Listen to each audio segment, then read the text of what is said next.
আচ্ছা, তারপরে হচ্ছে আমরা দেখি স্থায়ী সম্পদ ক্রয়। তো এখানে আমরা স্থায়ী সম্পদ ক্রয় যেমন ভূমি থাকতে পারে, যন্ত্রপাতি থাকতে পারে, আসবাবপত্র থাকতে পারে, যে কোনো স্থায়ী সম্পত্তি ক্রয়ের জন্য আমরা এই একটা জাবেদা দিব। এখন এখানে আমরা কি করছিলাম, একটা ভূমি ক্রয় করছিলাম 2% অবহারে আমরা 20,000 শেয়ারের বিনিময়ে একটা ভূমি ক্রয় করছিলাম। তাহলে আমরা এটার জন্য জাবেদা দিব ভূমি হিসাব ডেবিট। আমরা যেহেতু সম্পদ তাহলে ডেবিট হবে, ভূমি হিসাব ডেবিট। এখন আমরা কত টাকা দিয়ে কিনছিলাম আমরা দেখি, শেয়ারের 20,000 শেয়ারের মূল্য কত। আমরা প্রথমে শেয়ারের মূল্যটা বের করবো, শেয়ার প্রতি মূল্য বের করব। তাহলে আমাদের লিখিত মূল্য ছিল 10 টাকা, আর আমরা 2% অবহারে হচ্ছে আমরা ইস্যু করছিলাম, তাই না?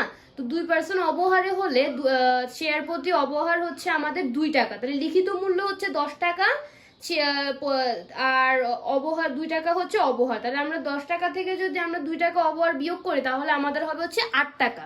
তাহলে আমাদের হবে হচ্ছে 8 টাকা। তাহলে প্রতিটা শেয়ার হচ্ছে আমরা 8 টাকা করে আমরা 20,000 শেয়ারের বিনিময়ে একটা ভূমি ক্রয় করছি। তাহলে আমাদের টোটাল কত আসে, 20,000 আর হচ্ছে 8 টাকা করে হিসাব করলে আমাদের আসবে হচ্ছে 1,60,000 টাকা। ঠিক আছে, আমরা 20,000 শেয়ার দিয়ে আমরা 8 টাকা করে, প্রতিটা শেয়ার 8 টাকা করে হচ্ছে আমরা 20,000 শেয়ার দিয়ে আমরা ভূমিটা ক্রয় করছি। তাহলে এটা আসবে হচ্ছে টোটাল 1,60,000 টাকা। তারপরে শেয়ার অবহার হিসাব, যেহেতু আমরা অবহারের ভূমিটা ক্রয় করছি। এখন আমরা যদি এখানে যদি প্রশ্নে কিছুই বলা না থাকতো, ঠিক আছে, যে অধিহারে বা অবহারে কিছুই বলার নাই, অথবা প্রশ্নে বলা আছে সমমূল্যে। সমমূল্যে মানে হচ্ছে লিখিত মূল্যে, ঠিক আছে, সমমূল্যে মানে হচ্ছে লিখিত মূল্য। এখন যদি লিখিত মূল্য যদি প্রশ্নে না বলা থাকে সেই ক্ষেত্রে আমরা ধরে নিব, বা কিছুই যদি বলা না থাকে তাহলে আমরা ধরে নিব যে আমরা সমমূল্যে বা লিখিত মূল্যে ভূমিটা ক্রয় করছি। কিন্তু এখানে যদি প্রশ্নে বলে দিছে যে 2% অবহারে আমরা ক্রয় করছি 20,000 শেয়ার দিয়ে, তাহলে সেজন্য আমরা শেয়ার অবহার হিসাবটা লিখবো এখানে। তো এখানে শেয়ার অবহার হিসাব ডেবিট, যেহেতু এটা হচ্ছে আমার জন্য একটা ক্ষতি, সেজন্য আমরা শেয়ার অবহার হিসাব কি করব, ডেবিট করব। আচ্ছা, তাহলে আমাদের শেয়ার প্রতি অবহার কত ছিল? শেয়ার প্রতি অবহার হচ্ছে আমাদের 2 টাকা, 10 টাকা করে, 10 টাকার 2% হচ্ছে কত, 2 টাকা। এখন শেয়ার প্রতি অবহার যদি 2 টাকা, আমরা কয়টা শেয়ারের বিনিময়ে ভূমিটা ক্রয় করছি, 20,000 শেয়ারের বিনিময়ে। তাহলে আমাদের শেয়ার অবহারের পরিমাণ হচ্ছে 20,000 2 দিয়ে গুণ করলে 40,000। তাহলে শেয়ার অবহার হিসাব হবে ডেবিট 40,000 টাকা। ঠিক আছে, তারপরে হচ্ছে শেয়ার মূলধন। এখন আমরা তো শেয়ার দিয়ে এটা ক্রয় করছি, তাই না? তাহলে আমাদের শেয়ার মূলধন হিসেবে ক্রেডিট করতে হবে। তারপরে হচ্ছে এখানে আমাদের কয়টা শেয়ার দিয়ে কিনছি, আমরা 20,000 শেয়ার দিয়ে কিনছি। তাহলে 20,000, আর আমরা আগেই বলছি যে শেয়ার মূলধনের ক্ষেত্রে আমরা যেখানে শেয়ার মূল্য নিয়ে কাজ করব সেখানে আমরা কি করব, লিখিত মূল্য দিয়ে গুণ করব। আমরা অধিহারে করি, অবহারে করি, আমরা যেভাবে শেয়ার ইস্যু করি আমরা সবসময় শেয়ার মূলধনের ক্ষেত্রে সবসময় যে লিখিত মূল্য, সেই লিখিত মূল্য ধরবো। তাহলে লিখিত মূল্য কত টাকা, 10 টাকা। তাহলে কত আসলো আমাদের 2 লক্ষ টাকা। তাহলে আমরা দেখতেছি ক্রেডিট 2 লক্ষ টাকা, আর আমরা যদি ডেবিট দুটো যোগ করি তখনও কিন্তু আমাদের 2 লক্ষ টাকা আসছে। এখন আমরা 4 নম্বর জাবেদা দেখবো। 4 নম্বর জাবেদা হচ্ছে অবলেখকের কমিশন, প্রাথমিক খরচ অথবা ব্যাংক চার্জ পরিশোধ করলে। তো এখন আমরা প্রশ্ন যদি আমাদের এ ধরনের কোনো খরচ দেওয়া থাকে সেক্ষেত্রে আমরা জাবেদা দিব হচ্ছে অবলেখকের কমিশন থাকলে অবলেখকের কমিশন হিসাব দিব ডেবিট, যেটা একটা খরচ। আর ব্যাংক চার্জ থাকলে ব্যাংক চার্জ হিসাব দিব ডেবিট, প্রাথমিক খরচ থাকলে প্রাথমিক খরচ হিসাব দিব ডেবিট, আর ব্যাংক হিসাব দিব ক্রেডিট। কেননা আমরা ব্যাংকের মাধ্যমে কিন্তু এই খরচগুলো পরিশোধ করব, সেজন্য ব্যাংক হিসাব করব ক্রেডিট। এখানে ছিল হচ্ছে শেয়ার প্রতি 1 টাকা হচ্ছে অবলেখকের কমিশন, এবং 50 পয়সা করে ছিল হচ্ছে আমাদের ব্যাংক চার্জ।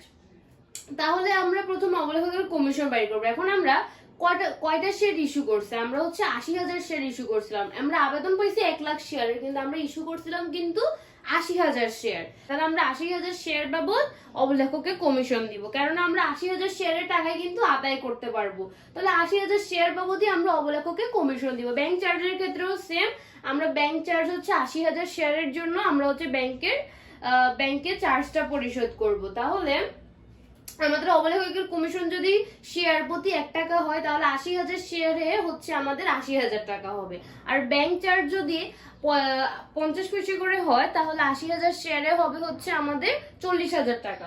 তাহলে আমরা এখানে অবলেখকের কমিশন হিসাব দিব ডেবিট ৮০,০০০ টাকা, ব্যাংক চার্জ হিসাব দিব ডেবিট ৪০,০০০ টাকা। আর ব্যাংক হিসাবে আমরা ক্রেডিট করব কত, আমরা এই দুটো খরচ যোগ করে যত টাকা হয় সেটা এখানে আমরা দিব। এই দুটো আমরা আলাদা আলাদাও করতে পারি, আমরা একসাথেও করতে পারি। তো আমি এখানে একসাথে করছি, তাহলে ৮০,০০০ আর ৪০,০০০ আমাদের ব্যাংক হিসাব ক্রেডিট হবে হচ্ছে ১,২০,০০০ টাকা। তারপর হচ্ছে এখন প্রশ্ন আসলে এভাবেও বলতে পারে, অথবা প্রশ্নে বলতে পারে যে অনেক সময় বলতে পারে যে ২০০০ শেয়ার ইস্যু করছে, মানে শেয়ার ইস্যুর মাধ্যমে আমি অবলেখককে কমিশন দিছি বা হচ্ছে যে কোনো খরচ পরিশোধ করছি। যদি আমি শেয়ার ইস্যুর মাধ্যমে আমি যদি অবলেখকে কমিশন দিই বা আমরা ব্যাংক চার্জ পরিশোধ করি, এইভাবে খরচ পরিশোধ করি, সেই ক্ষেত্রে আমরা জাবেদা দিব হচ্ছে এভাবে। এখানে অবলেখককে যদি আমি ধরলাম যে আমি ২০০০ শেয়ার অবলেখককে দিয়েছি, তাহলে অবলেখকের কমিশন হিসাব দিব ডেবিট আমরা। আর তাহলে প্রতিটা শেয়ারের মূল্য কত, প্রতিটা শেয়ার আমরা কিন্তু লিখিত মূল্যই ধরবো, ঠিক আছে। এক্ষেত্রে আমরা লিখিত মূল্য ধরবো। তাহলে এখানে লিখিত মূল্য ছিল ১০ টাকা, তাহলে আমি ১০ টাকা ধরলাম ২০০০ শেয়ার। তাহলে ২০১০ তাহলে আমাদের ২০০০ শেয়ার ১০ টাকা করে ২০০০ শেয়ারের মূল্য হবে হচ্ছে ২০,০০০ টাকা। তাহলে অবলেখকের কমিশন হচ্ছে ২০,০০০ টাকা। তারপরে শেয়ার মূলধন হিসাব হচ্ছে ক্রেডিট ২০,০০০ টাকা। এখানে শেয়ার মূলধন কেন আসবে, কারণ যেহেতু আমরা হচ্ছে শেয়ারের মাধ্যমে আমাদের অবলেখকের কমিশন পরিশোধ করতেছি, সেজন্য আমরা এখানে শেয়ার মূলধন হিসাব ক্রেডিট করব। আশা করি তোমরা সকলে ভালো করে বুঝতে পেরেছো।